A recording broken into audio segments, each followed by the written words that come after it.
Hello students, welcome to Raj academy.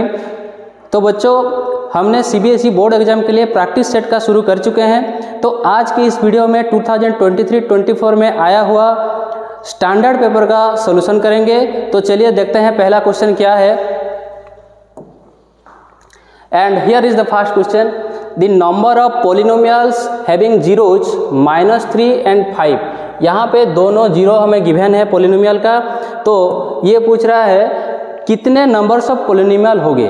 Okay, यहाँ पे दोनों जीरो गिवन है। सपोज ये जीरो को मैं अल्फा लेता हूँ और ये जीरो को मैं बीटा लेता हूँ। तो यहाँ पे देखो बच्चों, पॉलिनोमियल का कितना जीरो गिवन है? 2 जीरो। 2 जीरो का मतलब ये एक क्वाड्रेटिक पॉलिनोमियल को रिप्रेजेंट करेगा। ओके, तो क्वाड्रेटिक पॉलिनोमियल का जनरल फॉर्म क्या है? अगर 2 जीरो गिवन है तो हमें पता है k into x square minus alpha plus beta into x plus alpha beta, यही होता है क्वाड्रेटिक पॉलिनोमियल अगर जीरो गिवन है। तो इसको मैं कैसे लिख सकता हूँ?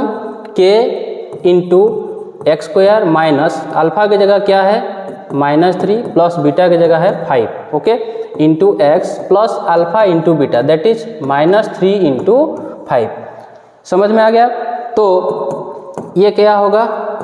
एक्स स्क्वायर देखो -3 प्लस 5 दैट इज +2। तो ये 2 है, यहाँ पे माइनस है तो -2x होगा, -15 होगा। तो यहाँ पे देखो, अगर मैं इस k के जगह 1 पुट करूँगा तो एक पॉलिनोमियल आएगा। अगर मैं k के जगह 2 पुट करूँगा तो भी एक पॉलिनोमियल आएगा। इसी तरह मैं अगर 3 पुट करूँगा और एक पॉलिनोमियल आएगा। इसी तरह मैं जितना भी नंबर यहाँ पे पुट करूँगा k का वैल्यू तो उतना नंबर सब पॉलिनोमियल होगा, क्योंकि k एक कांस्टेंट है और जितना भी कांस्टेंट हम मल्टीप्लाई करेंगे उस जीरो में कोई भी फर्क नहीं आएगा, वो जीरो वही ही आएगा। तो इसीलिए कितने number of polynomial are possible? k का जगह मैं जितना लूँगा उतना नंबर ऑफ पॉलिनोमियल। तो ये होगा क्या? Infinite number of polynomial are possibles. So question number 2 क्या बोल रहा है? द पेयर ऑफ इक्वेशंस, यहाँ पे दोनों इक्वेशन गिवन है। देखो ax plus 2y equal to 9 और एक पेयर ऑफ इक्वेशन है क्या? 3x plus by equal to 18। ये रिप्रेजेंट करता है पैरेलल लाइंस को। अगर ये दोनों पैरेलल लाइंस को रिप्रेजेंट कर रहे हैं तो इन ऑप्शन के बीच में कौन सा वाला ऑप्शन सही होगा, ये बोल रहा है। तो हमें पता है पैरेलल लाइन का कंडीशन क्या है बच्चों? पैरेलल लाइन का कंडीशन है a1/a2 equal to b1/b2 is not equal to c1/c2। यही होता है ना पैरेलल लाइन का इक्वेशन। तो यहाँ पे सिर्फ वैल्यू पुट कर देना है और कुछ भी नहीं। तो यहाँ पे देखो a1 का मतलब क्या है? पहला इक्वेशन का जो x वेरिएबल है उसका कोफिशिएंट को हम a1 बोलते हैं। तो यहाँ पे a1 की जगह क्या है? a2 की जगह क्या है? दूसरा इक्वेशन का x का coefficient that is 3 equal to b1 क्या है? यहाँ पे देखो 2 एंड b2 की जगह क्या है? b। ओके, तो इसको कैसे लिख सकते हैं? a into b equal to 2 into 3 that is ab equal to 6। तो ये कंडीशन होगा अगर इन दोनों लाइन पैरेलल होंगे तो कहाँ पे है ab equal to 6? That is option D हो जाएगा यहाँ पे सही आंसर। तो देखते हैं next question, the common difference of the AP which nth term is given by. देखो यहाँ पे nth number of term given है 3n प्लस 7। तो यहाँ पे पूछ रहा है हमें कॉमन डिफरेंस क्या है। तो कैसे हम निकालेंगे? देखो यहाँ पे an हमें गिवन है 3n प्लस 7। ठीक, तो मैं पहला टर्म कैसे हम पहला टर्म पाएंगे? तो यहाँ पे अगर मैं 1 पुट कर दूंगा तो 1 पुट करूंगा तो 3 into 1 plus 7 that is 10। So this is the first term. Okay, तो दूसरा वाला टर्म हम कैसे निकालेंगे? अगर n के जगह 2 पुट करेंगे तो क्या होगा? 3 into 2 plus 7 that is 6 plus 7 equal to 13। तो हमें पता है कॉमन डिफरेंस क्या होता है? The difference between two consecutive term, right. So common difference का वैल्यू कैसे हम निकालते हैं? a2 minus a1। ओके, सो a2 माइनस a1 क्या है? 13 माइनस 10 दैट इज 3। सो 3 हो जाएगा इसका सही आंसर। सो यहाँ पे देखो ऑप्शन बी में है 3, सो ऑप्शन बी हो जाएगा इसका सही आंसर। तो और एक क्वेश्चन को देखो, क्वेश्चन नंबर 4 क्या बोल रहा है? यहाँ पे एक फिगर गिवन है, देखो DE पैरेलल BC। यहाँ पे DE पैरेलल BC है। So find the value of x। x का वैल्यू हमें पता है। देखो अगर दो लाइन पैरेलल है, ये लाइन ट्रांसवर्स है, राइट, सो ये एंगल ये सेम होगा कि नहीं, कैसे सेम होगा, ये दोनों कॉरेस्पॉन्डिंग एंगल है, तो इन दोनों एंगल भी सेम होगा, क्यों, ये भी कॉरेस्पॉन्डिंग एंगल है। और यहाँ पे देखो ए एंगल कॉमन है, कौन सा ट्रायंगल में, ADE, ये जो छोटा वाला ट्रायंगल है और ये बड़ा वाला ट्रायंगल है। तो यहाँ पे इन दोनों जो ट्रायंगल, देखो यहाँ पे मैं लिख देता हूँ, ट्रायंगल ADE और ट्रायंगल ABC। ओके, समझ में आ गया, ADE ये स्मॉल ट्रायंगल और ABC ये बड़ा वाला ट्रायंगल, इन दोनों ट्रायंगल का 3 एंगल सेम हो रहा है, तो इसीलिए मैं क्या कह सकता हूँ, इन दोनों ट्रायंगल को मैं सिमिलर कह सकता हूँ। तो अगर दोनों ट्रायंगल सिमिलर हुआ तो उसका कॉरेस्पॉन्डिंग साइड का रेशियो क्या होता है, सेम होता है। तो मैं कॉरेस्पॉन्डिंग से ADE का कॉरेस्पॉन्डिंग साइड क्या है, सपोज AD है, तो ABC का क्या होगा, AB होगा, राइट, इक्वल टू DE/BC। मैं कॉरेस्पॉन्डिंग साइड को इक्वल लिख सकता हूँ। सो यहाँ पे सिर्फ वैल्यू पुट कर देना है। देखो AD हमें गिवन है कितना है, 2 सेंटीमीटर, सो यहाँ पे मैं लिखूंगा 2। और AB कितना गिवन है, देखो AB मैं कैसे पाऊंगा, AD plus BD that is 2 + 3। Okay, so DE हमें गिवन है 4 और BC गिवन है x, तो हमें x को निकालना है, 2 + 3 कितना होगा, 5/4/x। ओके, तो मैं कैसे करूँगा, यहाँ पे क्रॉस मल्टीप्लिकेशन कर देते हैं, तो क्या होगा, 2 × x = 5 × 4। So x equal to क्या होगा, यहाँ पे देखो 2 मल्टीप्लाई है तो वहाँ पे जाएगा तो डिवाइड हो जाएगा। सो 5 × 4/2 दैट इज 2 = 10। सो इसका आंसर क्या हो जाएगा, 10। सो यहाँ पे देखो ऑप्शन डी हो जाएगा इसका सही answer, that is 10। Next question देखो, एक quadratic equation whose roots are, यहाँ पे दोनों रूट्स गिवन है क्वाड्रेटिक इक्वेशन के, 1 is 2 + √3, अनदर 1 is 2 - √3।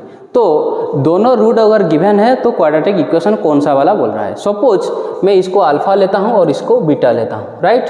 तो क्वाड्रेटिक इक्वेशन कैसे होता है, हमें पता है फॉर्मूला क्या, x² - α + beta × x + α beta equal to क्या होगा, 0। तो यहाँ पे वैल्यू पुट कर देते हैं, x² - α + बीटा, अल्फा की जगह क्या है, 2 + √3, और बीटा की जगह क्या है, देखो 2 - √3 × x plus alpha × beta that is 2 + √3 × 2 - √3 equal to क्या होगा, 0 हो जाएगा। तो ये क्या होगा, x² - यहाँ पे देखो -√3 + √3 ये कैंसिल हो गया, 2 + 2 कितना होगा, 4 × x। देखो ये कौन सा वाला फॉर्मूला में है, a + b × a - b, क्या फॉर्मूला होता है, a² - b²। तो मैं इसको कैसे लिख सकता हूँ, a² - b²। समझ रहे हो ना। तो यहाँ पे देखो ये क्या हो गया, x² - 4x, 2 का स्क्वायर कितना है, 4 - 3 equal to 0।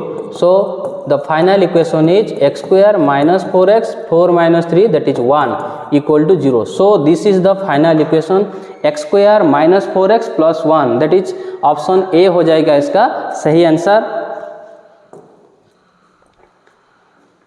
Let's move to question number 6। यहाँ पे देखो क्या गिवन है, इफ tan θ = 5/12 तो sin θ + cos θ divided by sin θ - cos θ, इसका वैल्यू हमें पूछ रहा है। तो यहाँ पे देखो sin θ + cos θ divided by sin θ - cos θ, इसका वैल्यू हमें निकालना है। लेकिन हमें क्या गिवन है, tan θ गिवन है। तो अगर मैं इस sin θ को tan θ के फॉर्म में ला पाऊँ तो मैं इसका वैल्यू आसानी से पुट कर सकता हूँ।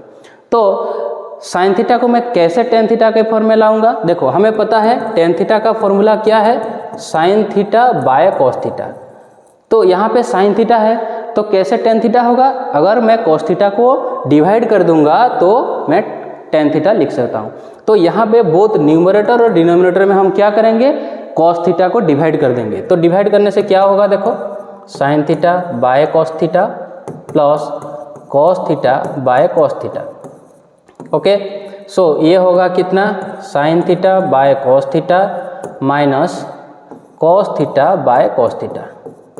सो हमें मिल गया टेन थीटा, तो यहाँ पे लिखूंगा मैं क्या, tan theta plus cos theta cancel, so ये हो गया 1, टेन थीटा माइनस 1।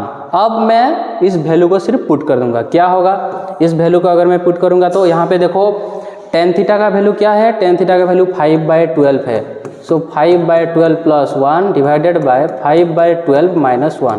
तो यहाँ पे हम अगर ऐड करेंगे तो क्या होगा, एलसीएम दैट इज 12। सो ये क्या हो जाएगा, 5 + 12 डिवाइडेड बाय, यहाँ पे भी एलसीएम जाएगा 12, तो क्या होगा 5 - 12। सो ये 12 कैंसिल, तो ये क्या हो गया, यहाँ पे हो गया कितना, 17/-7 दैट इज -17/7। तो यहाँ पे देखो कौन सा वाला ऑप्शन सही हो रहा है, देखो यहाँ पे देखो option A is the correct answer that is -17/7। So question number 7 क्या बोल रहा है, the distance between the points P and Q। हम ये तो सबसे आसान वाला सवाल है, क्या होता है डिस्टेंस बिटवीन द पॉइंट का फॉर्मूला क्या है, x2 - x1 का स्क्वायर प्लस y2 - y1 का होल स्क्वायर अंडर स्क्वायर। तो ये होता है फॉर्मूला। तो यहाँ पे देखो suppose this is x1, this is y1 and this is x2, this is y2। तो यहाँ पे अगर हम वैल्यू पुट करेंगे तो क्या होगा, देखो x2 - x1 दैट इज -2/3। यहाँ पे देखो -11/3 है, तो माइनस माइनस क्या हो जाएगा, plus 11/3 that is whole square plus, देखो यहाँ पे y2 में भी 5 है, y1 में भी 5 है, तो क्या होगा 5 - 5 का स्क्वायर दैट इज, यहाँ पे एलसीएम जाएगा 3, सो -2 + 11 होल स्क्वायर प्लस, ये तो कैंसिल हो गया, ये हो गया 0। तो ये कितना हुआ 9/3 का होल स्क्वायर, 9/3 कितना होगा 3 का होल स्क्वायर। ओके, सो ये हो गया कितना 3। सो यहाँ पे आंसर हो जाएगा कितना 3 यूनिट्स हो जाएगा इसका आंसर, राइट। सो देखते हैं नेक्स्ट क्वेश्चन। ये देखो ये एक बहुत ही इंटरेस्टिंग और इम्पोर्टेंट क्वेश्चन है। यहाँ पे गिवन कंडीशन क्या है, AB = BC = 10। देखो ये जो टोटल है AB ये है 10 cm और BC ये भी है 10 cm और AC क्या गिवन है, ये होगा 7 cm। तो हमें पूछ रहा है then the length of BP का मतलब यहाँ पे दिस लेंथ हमें ये रिक्वायरमेंट है।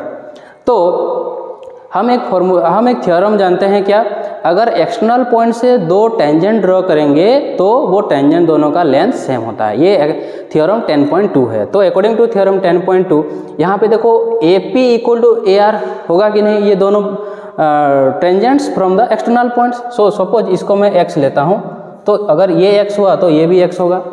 ठीक उसी तरह अगर मैं CQ को y लूँगा तो CR भी y होगा, क्योंकि ये भी दोनों टेंजेंट्स है। और कौन सा टेंजेंट है, देखो BP = BQ, तो BP = BQ, ये दोनों भी टेंजेंट्स है, तो इन दोनों का लेंथ भी इक्वल होगा। तो मैं BP कैसे निकालूंगा, यहाँ पे देखो अगर मैं AB से AP को माइनस कर देता हूँ तो BP आएगा। तो AB कितना है, AB है 10 और AP कितना है, AP है x। ठीक उसी तरह मैं BQ मुझे कैसे मिलेगा, BC - CQ। सो BC भी 10 है, माइनस CQ भी कितना है, y है। तो यहाँ पे देखो 10 कैंसिल, माइनस माइनस भी कैंसिल हो गया, सो x = y। तो यहाँ पे देखो x और y दोनों सेम हो गया। तो यहाँ पे फिगर को देखो AC कितना गिवन है हमें, AC = कितना गिवन है 7। AC कैसे मिलेगा, ये जो x + y, ओके मैं ऐसे लिख सकता हूँ x + y = कितना हुआ 7। सो ये दोनों तो सेम है, मैं y के जगह भी x पुट कर सकता हूँ, तो कितना होगा 7। सो कितना हुआ 2x = 7। सो x = कितना होगा 7/2 दैट इज 3.5 हो जाएगा इसका सही आंसर। सो यहाँ पे देखो ऑप्शन ए में है 3.5, सो ऑप्शन ए हो जाएगा करेक्ट आंसर।